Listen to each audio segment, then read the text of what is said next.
आपण बघतोय हा जो स्टॉल आहे हा मित्रांनो या ठिकाणी रानभाज्याचा या ठिकाणी स्टॉल आहे।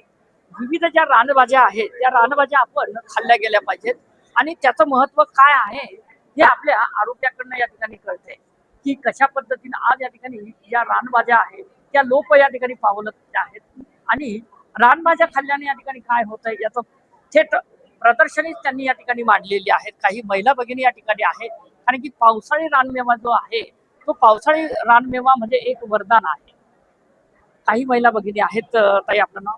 माझं नाव मनीषा बडगुजर, महिला आर्थिक विकास महामंडळ। अच्छा, बरं काय सांगाल ह्या रानभाज्यामध्ये? ह्या रानभाज्या म्हणजे ह्या पावसाळ्यातच याचा उगम होत असतो आणि ह्या काही बाजारात मिळत नाही, म्हणून प्रदर्शनी यासाठी मांडली की या माणसांना ओळख व्हावी भाज्यांची आणि त्याच्यापासून काय उपयोग आहे त्यांचे काय नाही ते सर्व प्रकार तिथे बरं, साधारणतः किती महिला भगिनींनी आणि पुरुष मंडळींनी इथे भेटी दिल्या? कमीत कमी 150 पुरुष महिला मंडळींनी भेटी दिलेल्या आहेत।